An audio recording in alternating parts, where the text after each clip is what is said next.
Vous pensez qu'on vous aime, mais en réalité, chaque mot doux est un pas de plus vers l'effacement de ce que vous êtes vraiment.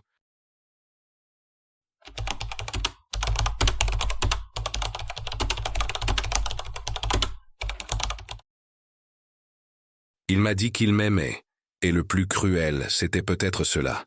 Il l'a dit avec une telle assurance, si doucement, si souvent, que pendant un moment, j'y ai cru. Au début, c'était différent de tout ce que j'avais connu. Il valorisait mes moindres détails, me donnait l'impression d'être vu comme personne d'autre. Vous savez, ce moment où quelqu'un vous regarde et vous avez l'impression d'exister, de ne pas être invisible, c'était comme ça.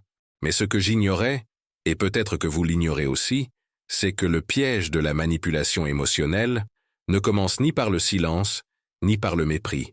Il commence par des mots doux. Friedrich Nietzsche disait que la cruauté est l'un des plus vieux plaisirs de l'humanité. Et parfois, cette cruauté commence par dire « je t'aime ». En vérité, le narcissique ne veut pas aimer. Il veut se nourrir de votre énergie, de votre attention, de votre temps, de votre âme. Et le pire, il ne le fait pas d'un coup, il le fait lentement, comme des gouttes de poison dans un verre d'eau. On ne s'en rend pas compte la première fois, ni la deuxième, jusqu'au jour où l'on se réveille et où l'on ne sait plus qui l'on est. Et pourtant, on continue. On continue parce que le souvenir du début persiste, de la promesse, du compliment, du mot devenu un écho vide. Vous êtes-vous déjà demandé pourquoi nous restons attachés à ceux qui nous blessent? Pourquoi persistons-nous à retourner vers ceux qui nous rabaissent, nous ignorent, nous font douter de nous-mêmes? Nietzsche disait que l'on préfère croire à un mensonge réconfortant plutôt qu'à une vérité douloureuse. Et c'est l'une des plus grandes vérités de la manipulation émotionnelle. Elle ne fonctionne que parce qu'au fond, nous avons le désir de croire. Pendant des semaines, des mois, parfois des années, vous vivez dans un cycle invisible aux yeux des autres. Un cycle de louanges et de destruction, d'attention et de silence, d'amour et de mépris. C'est ce qu'on appelle la violence psychologique. Et le pire, c'est que, contrairement à la douleur physique qui laisse des traces visibles, la douleur émotionnelle est silencieuse. Elle s'installe là où personne ne la voit, dans la façon dont vous vous regardez dans le miroir, dans la façon dont vous commencez à parler doucement, dans la façon dont vous vous excusez pour des choses qui ne sont pas de votre faute, dans la façon dont vous croyez que le problème vient toujours de vous. Nietzsche parlait de masque, de la façon dont la société entière vit masquée. Mais le narcissique est le maître des masques. Il se construit une image quasi parfaite, bienveillant, charismatique, attentionné. Et c'est pourquoi, au début, c'est si difficile à voir. Parce qu'on le regarde et qu'on voit ce qu'on désirait le plus. Quelqu'un qui semble vraiment nous aimer. Mais petit à petit, de petites fissures apparaissent. Une remarque blessante déguisée en plaisanterie. Un regard méprisant qui ne dure qu'une seconde, mais résonne en vous pendant des heures. Un silence froid et calculé, toujours après un bon moment. Et alors commence le jeu le plus pervers qui soit, celui du doute. Était-ce moi? Ai-je réagi de manière excessive? Est-ce que tout est dans ma tête? Et c'est exactement ce que recherche le narcissique. Nietzsche a dit « L'homme préfère ne rien vouloir que ne rien vouloir du tout. » Et le narcissique préfère détruire quelqu'un plutôt que d'accepter qu'il n'a aucun contrôle. Il crée en vous une version de vous-même où vous dépendez de son approbation pour exister. Vous commencez à mesurer vos gestes, vos paroles, vos silences, espérant toujours ne pas susciter la colère ou le mépris. Et, petit à petit, votre propre valeur se dilue, comme de l'encre jetée dans une rivière. Il y a des moments où l'on essaie même de partir, des moments où la douleur est si grande qu'on décide. Ça suffit. Mais alors, comme envoûté, il revient, avec des excuses, avec de nouvelles paroles douces, avec ce regard que l'on pensait ne plus jamais revoir. Et pendant quelques instants, tout redevient comme avant. Mais ce n'est qu'une illusion, un cycle. Nietzsche disait que l'éternel retour, c'est l'idée de vivre la même vie encore et encore. Et c'est exactement ce qui se passe dans une relation toxique. On vit le même cycle encore et encore, jusqu'à oublier qui l'on était avant que tout commence. Vous vous demandez peut-être, mais pourquoi moi? Pourquoi moi? La réponse n'est pas simple. Et c'est peut-être pour cela que Nietzsche n'a jamais donné de réponse facile. Il préférait les questions, les réflexions. Il disait « Deviens qui tu es ». Mais comment devenir qui tu es Quand on a passé tant de temps à te façonner pour que tu sois celui qu'on veut que tu sois? À ce stade, il est important de se rappeler que la manipulation émotionnelle fonctionne mieux sur les personnes qui possèdent quelque chose de précieux: l'empathie, la sensibilité, le désir de connexion. Des personnes qui voient le meilleur chez les autres. Et c'est pourquoi souvent, ceux qui tombent dans le piège du narcissique ne sont pas faibles, ils sont forts, assez forts pour endurer en silence des années de souffrance. Mais il arrive un moment où même la personne la plus forte doit se regarder dans le miroir et se demander: suis-je toujours moi-même à l'intérieur? Avez-vous déjà ressenti cela? Ce sentiment de vous regarder sans reconnaître qui vous êtes devenu. Nietzsche disait qu'il faut du chaos en soi pour donner naissance à une étoile dansante. Mais qu'en est-il lorsque ce chaos n'est pas le vôtre? Qu'en est-il lorsque quelqu'un d'autre a placé le chaos en vous, goutte à goutte, mot à mot, silence après silence? C'est à ce stade que la question la plus importante doit être posée. Est-ce de l'amour ou du contrôle? Car là où il y a de l'amour, il y a de la liberté. Là où il y a de l'amour, il y a de l'épanouissement. Nietzsche ne croyait pas à l'amour facile, mais il croyait à la liberté de l'esprit. Et ceux qui contrôlent, qui manipulent, qui détruisent de l'intérieur, n'aiment pas, ils ne font que nourrir. Pendant longtemps, je me suis demandé s'il m'avait vraiment aimé. Et c'est peut-être la question la plus cruelle de toutes, car même si je sais rationnellement qu'il ne m'avait pas aimé, émotionnellement, le souvenir de ce début murmure encore. Peut-être, mais peut-être est le poison ultime. C'est ce qui vous maintient prisonnier. Nietzsche a dit: l'espoir est le pire des maux, car il prolonge le tourment de l'homme. Et parfois, s'accrocher à l'espoir que quelqu'un changera, que cet amour redeviendra comme avant, est précisément ce qui vous empêche de vous libérer. Imaginez un instant. Et si tout ce que vous avez vécu n'était pas de l'amour? Et si tout cela n'était qu'un spectacle, soigneusement mis en scène pour que vous offriez votre âme sur un plateau d'argent? C'est une question douloureuse. Mais c'est une question libératrice. Car, à partir du moment où vous acceptez qu'il ne s'agissait pas d'amour, mais de manipulation, quelque chose en vous commence à s'éveiller. Une lumière éteinte depuis trop longtemps. Et c'est là que réside le point le plus profond de tout ce que Nietzsche a écrit sur l'être humain, la volonté de puissance. Car ce même pouvoir que le narcissique a utilisé contre vous est aussi en vous. Le pouvoir de dire « ça suffit », le pouvoir de partir, le pouvoir de reconstruire. Friedrich Nietzsche croyait qu'en fin de compte nous choisissons qui nous voulons être, même après tout, même après avoir été détruit intérieurement, même après avoir cru que je ne pourrais plus jamais faire confiance à personne. En ce moment même, vous êtes peut-être au cœur de ce cycle. Peut-être entendez-vous encore ces mots doux. Peut-être ressentez-vous encore l'écho d'un amour qui n'a jamais été réel. Mais je vous le dis, il existe une issue. Et cette issue commence par une question simple mais brutale. Combien de temps? Combien de temps laisserez-vous quelqu'un vous dicter qui vous êtes? Combien de temps accepterez-vous de vivre dans une prison sans barreaux, faite de mots creux et de silences calculés? Nietzsche disait que ceux qui ont un « pourquoi » peuvent supporter presque n'importe quel « comment ». Et peut-être que votre « pourquoi » doit commencer dès maintenant. Le pourquoi pour vous libérer. Le pourquoi pour reconstruire. Le pourquoi pour redevenir celui que vous étiez avant tout cela. Mais c'est là que le véritable dilemme surgit. Même en sachant tout cela, même en sentant la vérité palpiter dans ma poitrine.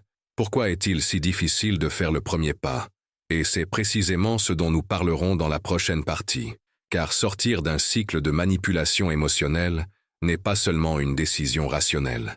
C'est un voyage intérieur. Un combat silencieux. Et comme le disait Nietzsche, ceux qui plongent trop profondément dans l'abîme risquent de devenir l'abîme. Dans la partie suivante, nous explorerons précisément cela. Comment échapper à l'abîme sans s'y perdre? Avez-vous déjà eu l'impression que, même après avoir compris tout ce qui se passe, quelque chose vous tirait en arrière, comme si une force invisible vous retenait, vous empêchant d'échapper à la situation qui vous détruit lentement?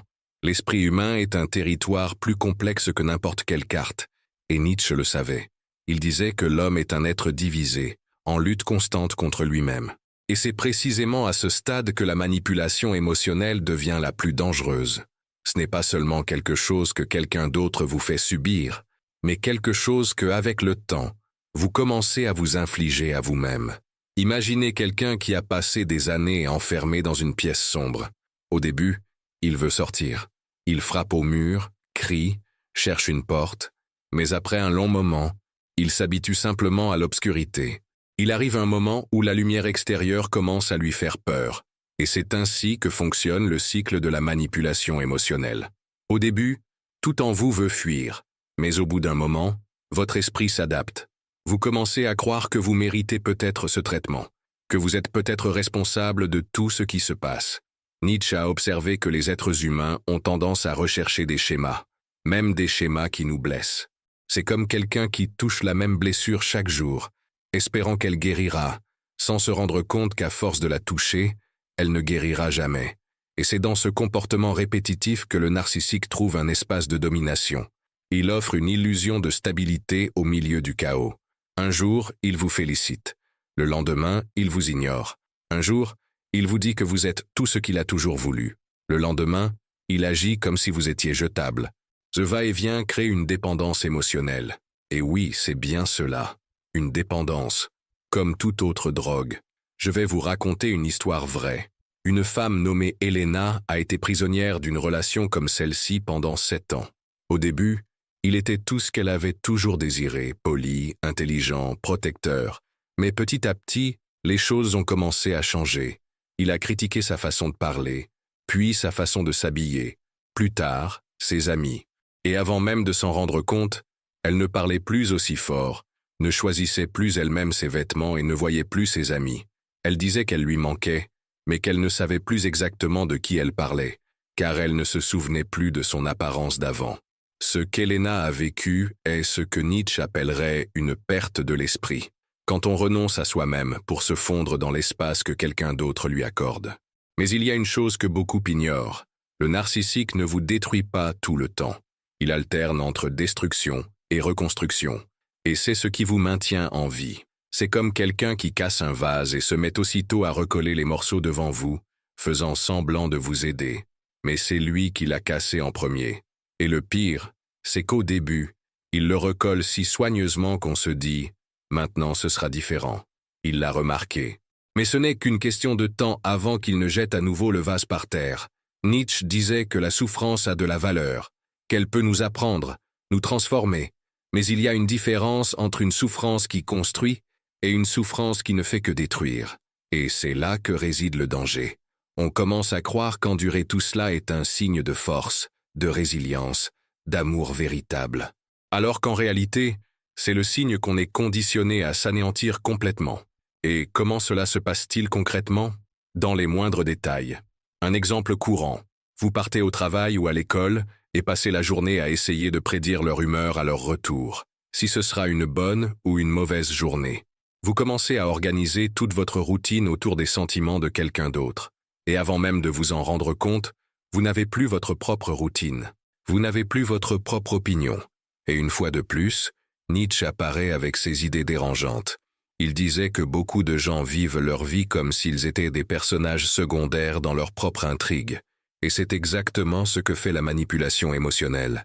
Elle vous transforme en figurant dans votre propre histoire. Ce cycle est encore plus dangereux. C'est là que vous pourriez ressentir une sensation d'oppression, car cela pourrait vous arriver aussi. Il arrive un moment où vous recommencez à reproduire le comportement du narcissique sans même vous en rendre compte. Vous vous blâmez, avant même qu'il ne dise quoi que ce soit. Vous vous rabaissez pour éviter les conflits. Vous vous surveillez constamment. Nietzsche disait que le plus grand ennemi de l'homme, c'est lui-même. Et dans une relation toxique, cet ennemi grandit silencieusement, jusqu'à prendre toute la place. Vous est-il déjà arrivé de vous excuser pour des choses qui n'étaient pas de votre faute? Vous êtes-vous déjà surpris à dire que tout allait bien alors qu'en réalité, vous hurliez intérieurement? C'est la preuve que ce cycle n'est pas seulement extérieur, il est ancré en vous. Mais voici le point le plus important. Nietzsche n'était pas un philosophe du désespoir. Au contraire, il parlait de dépassement, de renaissance. Il croyait que les êtres humains sont capables de se reconstruire, même après avoir tout perdu. Et c'est précisément ce qu'il faut comprendre maintenant. Il existe une issue. Mais cette issue ne vient pas de l'extérieur.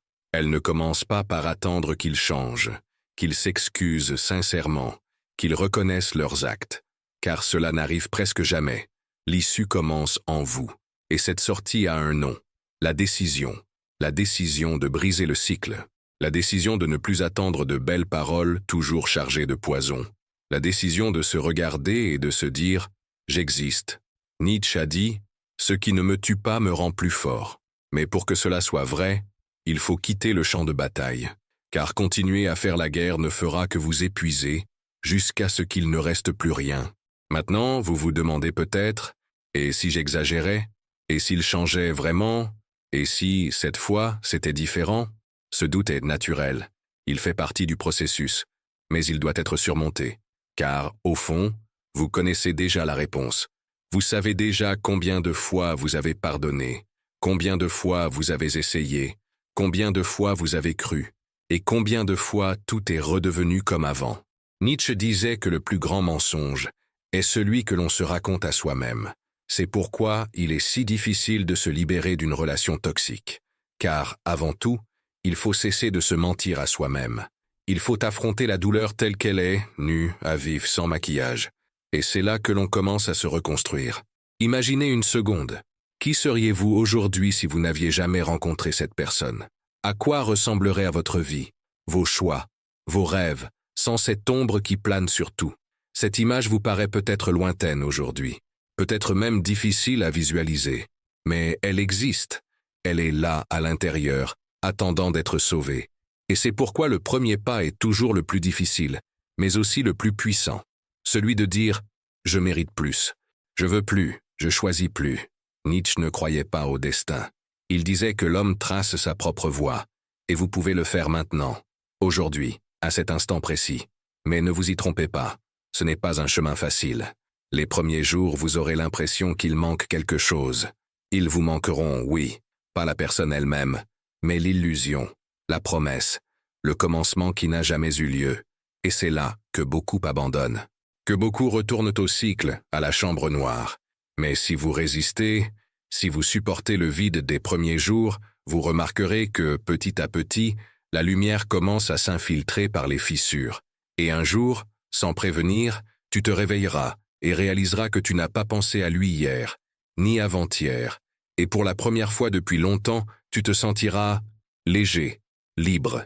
Nietzsche disait que la liberté est la plus grande réussite de l'esprit humain. Et s'il y a une chose que tu mérites maintenant, c'est bien cela, la liberté. Vous vous demandez peut-être comment entamer ce processus. Que faire concrètement?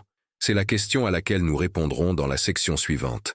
Car quitter une relation toxique n'est pas seulement une décision philosophique. C'est un processus concret, étape par étape, avec des stratégies spécifiques.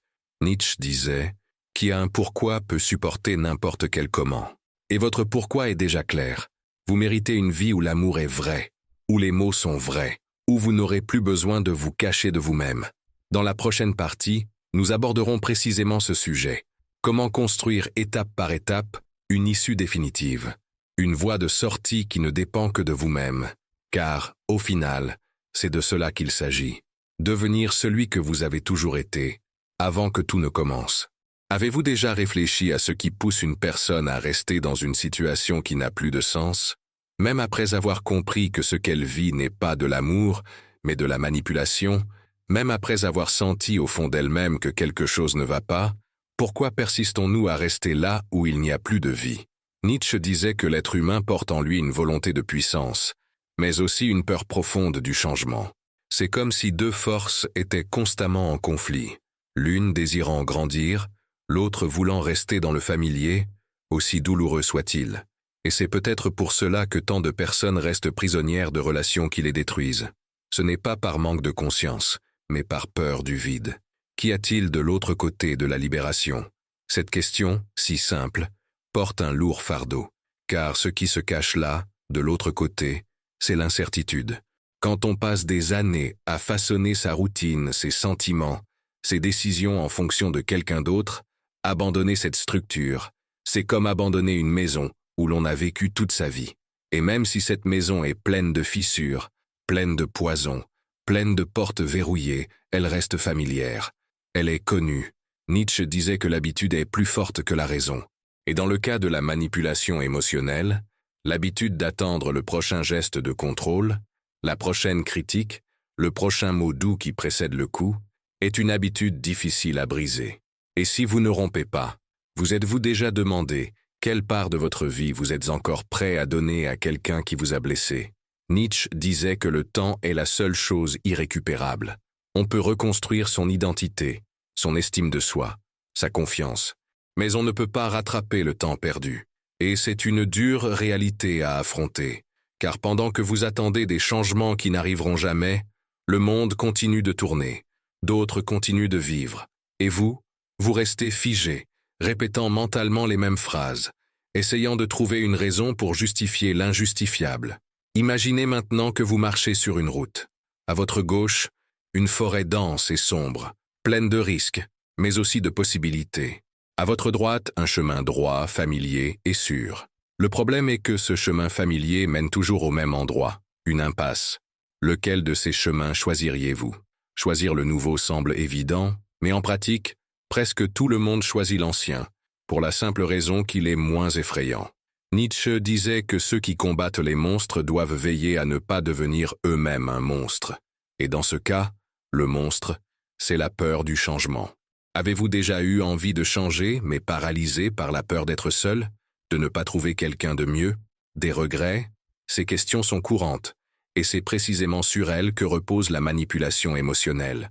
Le narcissique implante cette idée en vous, que personne ne voudra plus jamais de vous, que vous êtes difficile, que sans eux, vous n'êtes rien. Et le pire, c'est qu'à force de l'entendre, vous finissez par y croire. Nietzsche parlait de la répétition comme d'une forme de domination. Lorsqu'un mensonge est répété 1000 fois, il commence à paraître vrai. Mais il est temps de rompre avec cette répétition, de briser ce schéma. Avez-vous déjà réfléchi honnêtement à ce que vous perdez réellement en quittant une relation comme celle-ci? Ce n'est pas l'amour qui est perdu, c'est la dépendance. Ce n'est pas la sécurité qui est perdue, c'est le contrôle. Et c'est là que commence la partie la plus profonde de la reconstruction. Comprendre que ce que vous appelez amour n'a peut-être jamais été le véritable amour. Nietzsche disait que l'amour est un état où deux personnes s'entraident. Et si l'une d'elles diminue constamment l'autre, ce n'est pas de l'amour, c'est de la possession, c'est de la domination, c'est la volonté de puissance, dans sa forme la plus brute et la plus primitive. Et c'est peut-être la réflexion la plus dérangeante de toutes. Admettre que ce que nous désirons le plus, être aimé, peut être précisément ce qui nous détruit lorsque nous nous donnons aux mauvaises personnes. Maintenant, arrêtez-vous et réfléchissez. À quoi ressemblerait votre vie sans ce cycle? Sans devoir constamment marcher sur des œufs, sans devoir peser chaque mot, sans devoir attendre la prochaine attaque? Pouvez-vous le visualiser?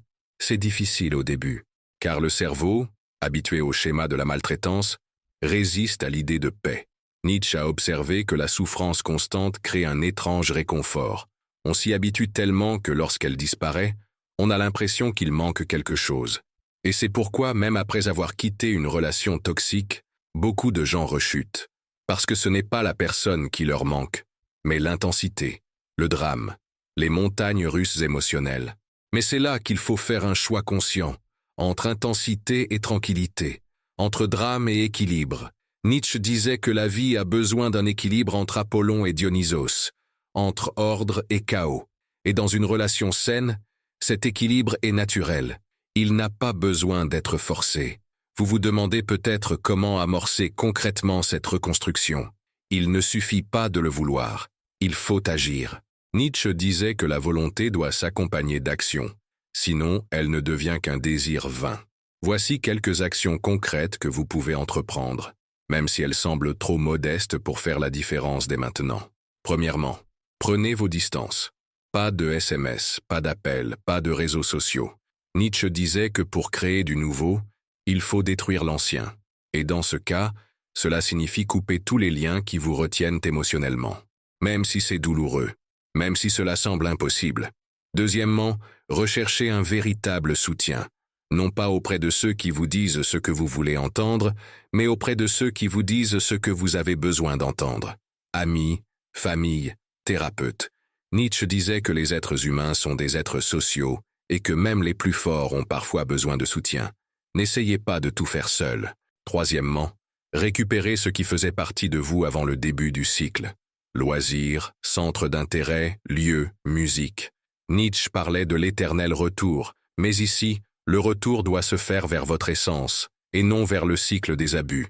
Souvenez-vous de qui vous étiez avant tout. Mais voici le plus surprenant. C'est souvent après avoir quitté une relation abusive que l'on découvre sa véritable force. Nietzsche disait qu'il faut être chaotique pour donner naissance à une étoile dansante. Et c'est peut-être précisément votre moment. Transformez le chaos en création, en force, en liberté.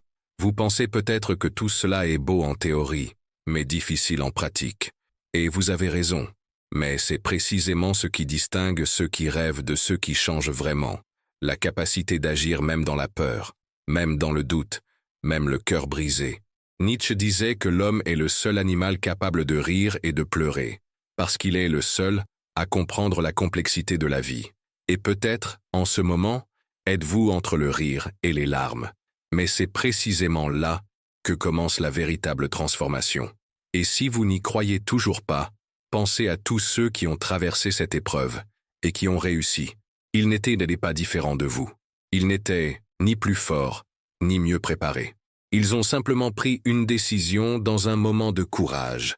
Et cette décision pourrait bien être la vôtre maintenant. Avant de conclure cette section, je voudrais vous laisser avec une dernière question à méditer. Qui seriez-vous si vous n'aviez pas peur? Nietzsche disait que le plus grand ennemi de la liberté est la peur. Alors, si vous décidez de faire ce premier pas aujourd'hui, rappelez-vous, il ne s'agit pas seulement de vous éloigner d'une relation. C'est un pas vers la redécouverte de qui vous êtes vraiment. Dans la partie suivante, nous approfondirons encore davantage. Comment gérer les revers émotionnels, les doutes, les jours où tout semble revenir. Car le voyage ne s'arrête pas quand on s'en va. Il commence tout simplement. Et c'est de cela que nous parlerons ensuite. Avez-vous déjà eu l'impression que même après avoir quitté une situation toxique, quelque chose en vous restait prisonnier? Comme si, même à distance physique, des fils invisibles vous tiraient en arrière, vous faisant réfléchir, repenser, douter. C'est un phénomène plus courant qu'il n'y paraît. Des recherches menées ces dernières années montrent que les personnes ayant vécu des relations émotionnellement abusives mettent en moyenne entre 6 mois et 2 ans pour retrouver pleinement leur autonomie émotionnelle. Et ce chiffre n'est pas une coïncidence.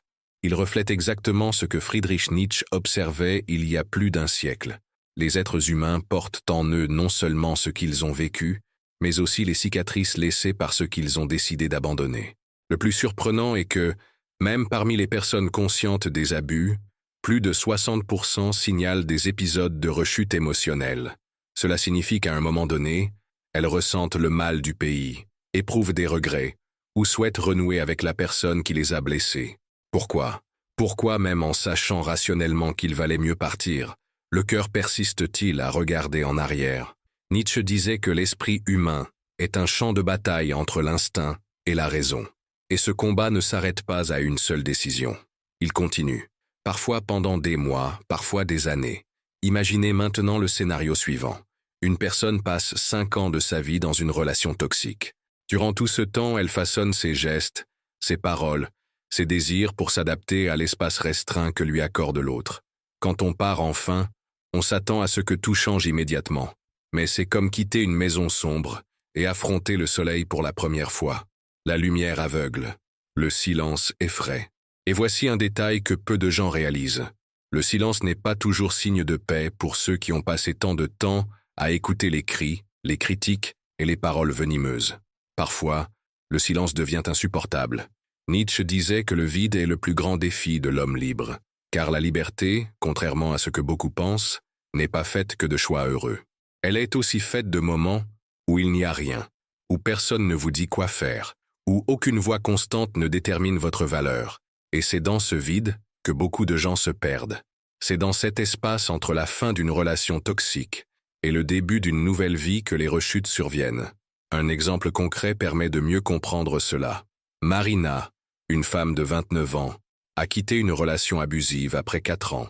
Elle a coupé les ponts, bloqué les réseaux sociaux et déménagé.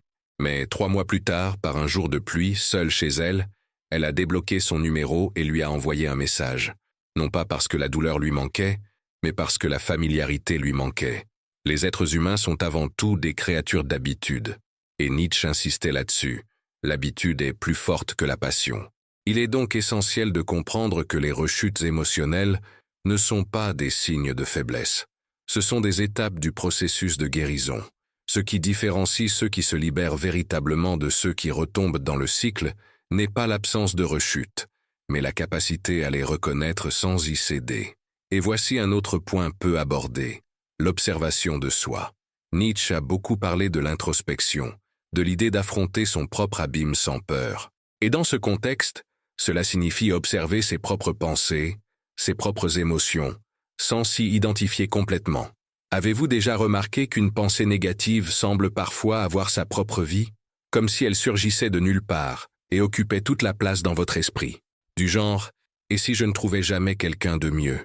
Ou, et si le problème c'était toujours moi? Ces pensées sont comme l'écho de vieilles voix, gravées en vous après des années à entendre les mêmes critiques, les mêmes dénigrements. Mais Nietzsche dirait que nous ne sommes pas obligés de croire chaque pensée qui nous traverse l'esprit. Nous avons le pouvoir de choisir les idées que nous cultivons et celles que nous laissons mourir. Maintenant, soulevons un autre fait intéressant. Des études montrent que le cerveau d'une personne constamment exposée à des violences psychologiques développe des schémas d'activation spécifiques dans les zones liées à la peur et à l'anxiété. Autrement dit, même après avoir mis fin à la relation, le corps réagit toujours comme s'il était menacé. Cela explique pourquoi certaines personnes souffrent d'insomnie, de tachycardie et d'un sentiment de vigilance constante, même en milieu sécurisé. Les traumatismes laissent des cicatrices physiques, et pas seulement émotionnelles. Et une fois de plus, Nietzsche semblait l'avoir pressenti lorsqu'il affirmait que « le corps est la grande raison de l'homme ». Ce n'est pas seulement une question de pensée, il s'agit de reprogrammer le corps, de réapprendre à vivre sans peur. Et comment y parvenir concrètement? Par de petits pas quotidiens. Nietzsche a toujours valorisé la discipline et l'effort constant, même à petite dose. Il disait que les grands changements ne se produisent pas d'un coup. La première chose à faire est d'établir de nouvelles routines. Par exemple, marcher tous les jours, ne serait-ce que 10 minutes, sans regarder son téléphone, sans écouter de musique, simplement en ressentant son corps. Cela permet de reconnecter le corps et l'esprit et de sortir de l'état d'alerte permanent. Ensuite, il est important de créer des rituels de silence. Des moments où l'on est seul avec soi-même, sans ressasser le passé, mais simplement pour exister. Nietzsche appelait cela l'exercice de l'esprit libre. Mais il y a quelque chose de plus profond encore. Affronter les souvenirs sans les fuir. Nombreux sont ceux qui tentent de tout effacer, d'oublier complètement, de faire comme s'ils n'avaient jamais vécu quelque chose. Mais, comme le disait Nietzsche, ce que l'on cherche à éviter devient notre véritable maître. Il faut regarder en arrière avec courage, sans se perdre dans la souffrance, mais aussi sans nier ce qui s'est passé, car c'est en regardant le passé en face que l'on peut véritablement s'en libérer. Voici un fait curieux. Des recherches menées auprès de survivants de violences psychologiques indiquent que ceux qui écrivent sur leurs expériences, même en privé, se rétablissent plus rapidement et plus efficacement. En effet, mettre des mots sur ce qui a été vécu aide à réorganiser l'esprit et à donner un sens au chaos. Nietzsche, toujours attentif au langage, croyait que les mots avaient un pouvoir créatif. Alors, s'il est une pratique qui peut aider, c'est l'écriture. Sans soucis esthétiques, sans règles, simplement écrire. Avez-vous déjà essayé d'écrire sur vos expériences? Ce n'est pas obligatoire pour tout le monde. Vous pouvez le faire juste pour vous-même. Mais coucher sur papier ou sur ordinateur ce que vous avez en mémoire peut être plus transformateur qu'il n'y paraît. Et ce n'est pas tout. Une autre technique validée par des études est la visualisation. Imaginez consciemment, chaque jour, comment vous voulez vous sentir, comment vous voulez que votre vie soit. Nietzsche disait « Celui qui a un pourquoi peut supporter presque n'importe quel comment. » Et visualiser ce pourquoi est une étape essentielle du processus. Voici maintenant une autre histoire vraie. Ivan, un Russe de 35 ans, a lui aussi vécu une relation extrêmement violente. Après sa rupture, il a commencé à pratiquer ces mêmes techniques. Marche quotidienne, écriture, visualisation. Et en un peu plus d'1 an, il a constaté non seulement une guérison émotionnelle, mais aussi une nette amélioration de sa confiance en lui et une plus grande clarté sur ses attentes. Cela montre que ce n'est pas que de la théorie, c'est de la pratique. C'est une question de méthode. Mais peut-être vous demandez-vous encore, Qu'en est-il de ces jours où rien ne semble fonctionner? Ces jours où le vide revient, où le désir de ce qui aurait pu être est accablant, où tout semble plus lourd qu'avant? Nietzsche avait aussi une réponse à cela. Il disait « On ne gravira jamais les montagnes de la vérité en vain. Même quand rien ne semble changer, le simple fait de persévérer est déjà une forme de victoire. Car c'est dans la persévérance silencieuse que l'esprit se fortifie. Imaginez un instant, et si tout ce que vous avez vécu jusqu'à présent vous préparait à quelque chose de plus grand? Ce n'est pas une phrase creuse, c'est une véritable provocation.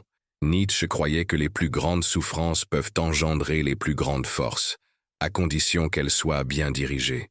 Et vous, en cet instant précis, vous vous trouvez au point précis où le choix est fait. Soit vous laissez le passé continuer à façonner qui vous êtes, soit vous commencez, dès maintenant, à façonner votre propre destin. Et pour conclure cette section, je vous laisse avec une question. Que feriez-vous aujourd'hui si la peur n'existait plus?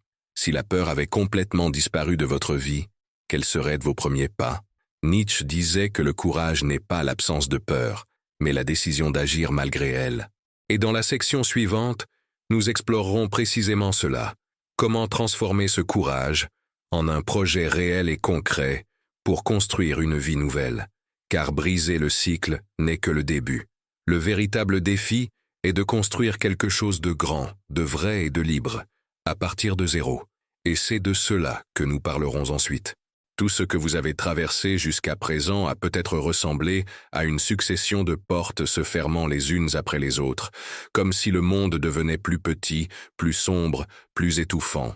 Mais et si, au lieu de portes se refermant, tout cela n'était que la préparation à l'ouverture d'une fenêtre dont vous ignoriez l'existence? Difficile de penser ainsi quand les souvenirs sont encore douloureux. Quand même des mois ou des années plus tard, certains mots résonnent encore dans votre tête comme s'ils avaient été prononcés hier. Mais Friedrich Nietzsche insistait sur le fait que l'être humain ne devient véritablement libre que lorsqu'il apprend à transformer la souffrance en force créatrice. Survivre ne suffit pas. Il faut construire quelque chose de nouveau, quelque chose d'unique. Et c'est de cela dont nous commençons à parler maintenant. La reconstruction. Pas seulement comme un concept philosophique, mais comme une pratique quotidienne, concrète et visible. Car il arrive un moment où sortir du cycle de la manipulation émotionnelle ne suffit plus. Il faut passer à un stade où la personne non seulement se libère, mais crée un environnement où rien de tel ne peut se reproduire. Et cela demande plus que de la force. Il faut une vision. On parle peu du fait que de nombreuses personnes, après avoir quitté des relations toxiques, finissent par renouer avec des personnes similaires. C'est comme si un schéma invisible se répétait.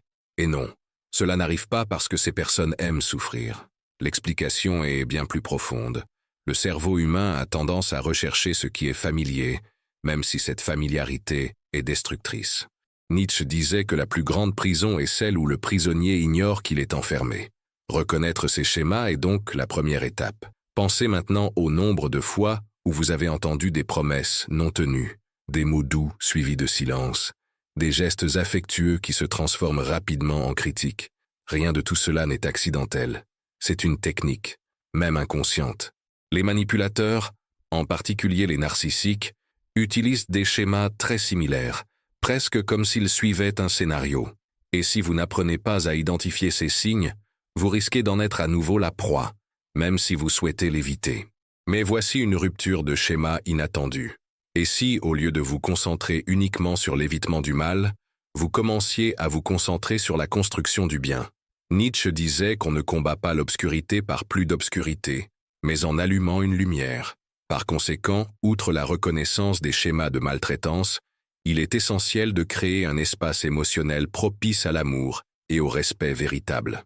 Et cela commence par ce que vous choisissez d'accepter et de rejeter. Maintenant, parlons de pratiques concrètes. Avez-vous déjà pris le temps d'écrire, objectivement, les comportements qui vous sont absolument inacceptables? Beaucoup ne le font jamais.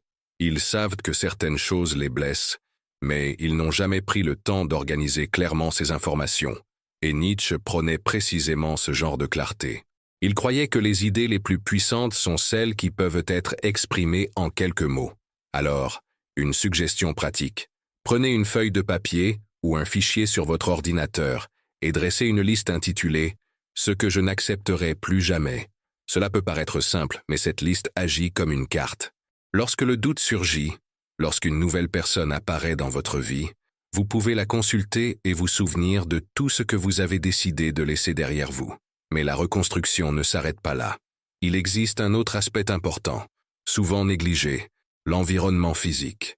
Des études récentes montrent que le cadre de vie d'une personne influence directement sa capacité à se rétablir émotionnellement.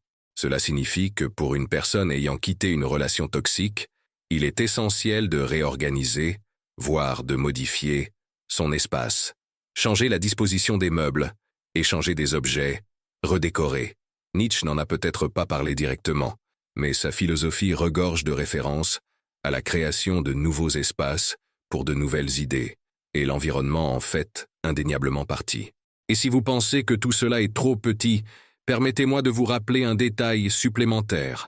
La force réside dans les détails. Nietzsche disait que ceux qui ne valorisent pas les petits ne parviendront jamais à de grandes choses. Chaque geste de bien-être, chaque choix conscient, chaque refus de quelque chose que vous auriez accepté auparavant, tout cela est une façon de réaffirmer qui vous êtes aujourd'hui.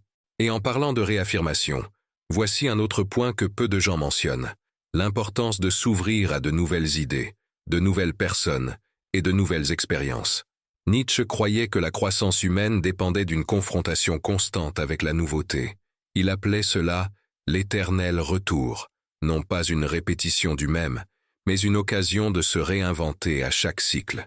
Alors, si vous avez été isolé trop longtemps, c'est le moment de sortir, de rechercher des groupes, des cours, des voyages et des conversations qui vous sortiront de la bulle dans laquelle vous êtes enfermé. Il ne s'agit pas d'oublier le passé, mais de le remplir de nouvelles histoires. Voici un fait intéressant. Les personnes qui se fixent des objectifs précis pour l'avenir, même modestes, comme lire un livre par mois ou apprendre une nouvelle recette, ont 40% de chances en plus de préserver leur santé mentale après un traumatisme émotionnel. Ce sont des statistiques, pas de la philosophie. Mais Nietzsche dirait probablement que les deux vont de pair. La science moderne ne fait que confirmer ce que les grands penseurs pressentent depuis des siècles. La vie a besoin d'un sens, et le but est quelque chose que vous devez définir pour vous-même, de manière unique, personnelle et non transférable. Il ne peut être imposé par autrui. Nietzsche insistait là-dessus. Chacun doit devenir qui il est vraiment. Non pas celui que la société attend, ni celui que son partenaire désire, mais celui qu'il sent être né pour être. Et voici une question qui peut tout changer. Qui voudriez-vous vraiment être si personne ne vous observait, personne ne vous jugeait? Réfléchissez-y quelques secondes. Notez-le si vous le souhaitez. Mais ne fuyez pas la question, car c'est la clé d'une véritable reconstruction. Et pendant que vous y réfléchissez, je voudrais vous raconter une autre histoire vraie pour illustrer ce point. À Kiev, en Ukraine, Alina a vécu 10 ans dans une relation où elle était constamment rabaissée, ignorée et contrôlée. Lorsqu'elle a finalement réussi à partir, elle ne savait pas quoi faire de sa liberté. Elle a passé des mois enfermée chez elle, effrayée de sortir, effrayée de rencontrer de nouvelles personnes. Jusqu'au jour où quelqu'un lui a posé cette question. Qui aimerais-tu être? Et la réponse n'est pas venue immédiatement. Cela a pris des semaines, peut-être des mois. Mais quand elle est arrivée, ce fut comme une explosion silencieuse. Alina a découvert qu'elle avait toujours voulu être artiste visuelle, un rêve que son ex-partenaire avait toujours ridiculisé.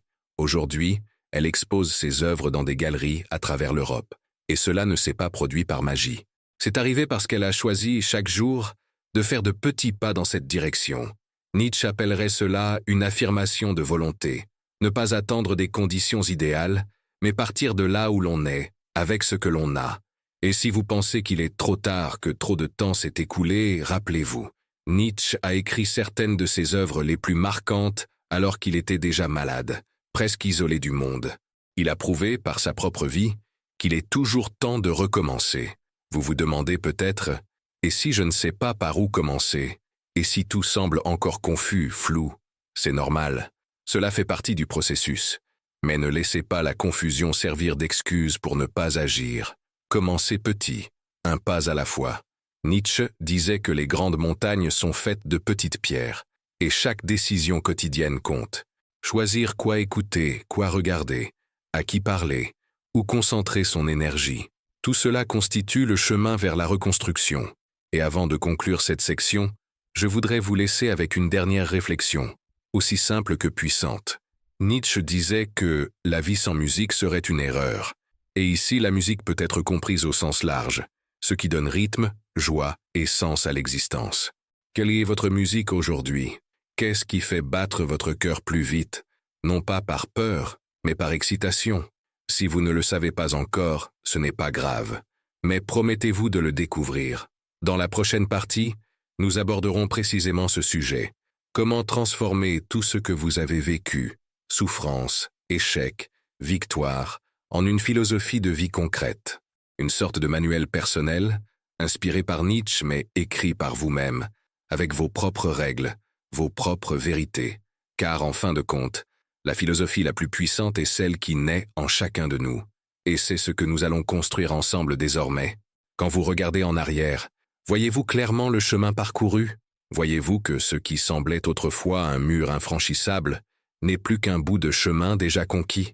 Friedrich Nietzsche disait que tout ce qui est profond aime les masques, mais vient un moment où il faut les enlever, y compris ceux que l'on se met soi-même.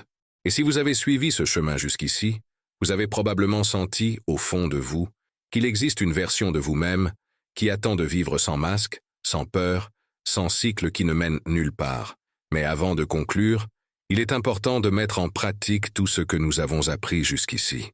Car le simple fait d'entendre des mots, aussi puissants soient-ils, ne transforme pas complètement.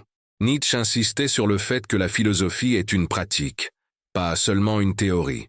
C'est pourquoi, dès maintenant, je vais vous proposer un plan stratégique pour transformer ces idées en actions concrètes, à votre rythme, à votre manière, en respectant votre histoire et vos limites, mais sans laisser de place à la stagnation. Le premier point de ce plan s'appelle la reconnaissance. Cela signifie que chaque jour, pendant au moins 5 minutes, vous devriez noter une brève observation de vos propres schémas émotionnels. Qu'avez-vous ressenti au réveil? Quelles pensées vous sont venues en vous remémorant le passé? Avez-vous eu envie de revenir à vos anciennes habitudes ou à vos anciennes personnes? Cela peut paraître anodin, mais c'est la base de tout. Nietzsche disait que le plus grand danger est de se perdre soi-même. Et le seul moyen d'éviter de se perdre est de s'observer continuellement, avec une honnêteté brutale. Le deuxième point est l'isolement sélectif. Cela signifie couper objectivement tous les stimuli qui vous maintiennent connectés à l'ancien cycle. Les réseaux sociaux, les messages, les objets physiques, la musique qui vous rappelle la personne ou la situation toxique. Nietzsche disait qu'une personne doit pouvoir être seule avec ses propres pensées pour se connaître vraiment. Mais attention, il ne s'agit pas d'un isolement total du monde, mais d'un isolement sélectif de ce qui est nocif. Remplacez ce qui vous rend malade par des choses qui vous nourrissent émotionnellement. Le troisième point concerne les loisirs environnementaux. Comme nous l'avons déjà évoqué, modifier son environnement physique a un impact direct sur la guérison émotionnelle. Cela implique de réorganiser son espace personnel et de trouver de nouveaux lieux à visiter. Nietzsche a observé que les lieux façonnent l'esprit autant que les idées. Par conséquent, modifiez intentionnellement votre espace. Rendez-le lumineux, propre et agréable. Le quatrième point est la reconnexion consciente. Au lieu de rester bloqué dans le passé, essayez d'établir au moins une conversation par jour avec une personne extérieure à ce cycle. Il peut s'agir d'un vieil ami, d'un groupe de soutien, d'un thérapeute, ou même de personnes sur les réseaux sociaux partageant des expériences similaires. Nietzsche disait que la véritable force réside dans la confrontation constante avec les autres. Se reconnecter, c'est aussi apprendre à voir le monde avec un regard neuf. Le cinquième point est la création de nouvelles habitudes philosophiques. Cela signifie consacrer un peu de temps chaque jour à lire, écouter ou réfléchir à de nouvelles idées, différentes de celles que vous entreteniez auparavant. Il peut s'agir de lire Nietzsche ou d'écouter des contenus qui favorisent la connaissance de soi et le développement personnel. L'objectif est de remplacer les contenus émotionnellement toxiques par des éléments nourrissants pour l'esprit. Nietzsche insistait sur le fait que « qui n'apprend pas à oublier, n'apprend pas à vivre ». Et pour oublier ce qui doit être laissé derrière soi, il faut combler l'espace avec de nouvelles choses. Et le sixième point, peut-être le plus important de tous, est la planification de la liberté. Il ne suffit pas de fuir une situation difficile. Il faut construire une vie meilleure. Alors, aujourd'hui, dressez une liste de 3 objectifs concrets pour les mois à venir. Petits ou grands, peu importe. Il peut s'agir d'apprendre une nouvelle compétence, de reprendre un ancien projet, de voyager. Nietzsche disait que, sans musique, la vie serait une erreur. Et ces objectifs sont votre musique actuelle. Ce sont eux qui rythmeront, motiveront et donneront un sens à vos journées. Maintenant, si à un moment donné de ce processus vous sentez retomber dans vos vieux schémas, rappelez-vous, ce n'est pas un échec. Cela fait partie du chemin. Nietzsche comparait la vie à une danse, faite de pas en avant et de pas en arrière. L'important est de continuer à danser, même lorsque tout semble au point mort. Et avant de vous dire au revoir, j'aimerais vous poser une question qui résonne peut-être en vous depuis longtemps. Et si tout ce que vous avez vécu jusqu'à présent vous avait précisément conduit à ce moment précis, où vous pourriez enfin décider qui vous voulez vraiment être? C'est une question simple, mais profonde. Nietzsche disait que la vie est une question, et qu'il nous appartient d'y répondre. Et maintenant, après tout ce que nous avons partagé, je vous invite à partager votre histoire, votre commentaire, votre question. Laissez-le ici dans les commentaires, anonymement si vous le souhaitez. Votre témoignage peut aider d'autres personnes qui traversent exactement la même situation. Et si cette vidéo vous a touché, si elle a touché votre cœur ou a illuminé un moment sombre, je vous demande de l'aimer et de vous abonner à la chaîne. Ce n'est pas seulement un geste pour continuer ce travail, c'est aussi un engagement envers vous-même, pour suivre votre quête de connaissance, de force et de liberté. La philosophie de Nietzsche n'est pas faite pour être écrite dans les livres, elle est faite pour être vécue. Et maintenant, vous avez tous les outils pour entamer cette nouvelle étape. Soyez courageux, soyez fidèle à vous-même. Et n'oubliez jamais, la vie vous appartient, le choix vous appartient, et le pouvoir de changer a toujours été et sera toujours en vous. À bientôt pour la prochaine vidéo.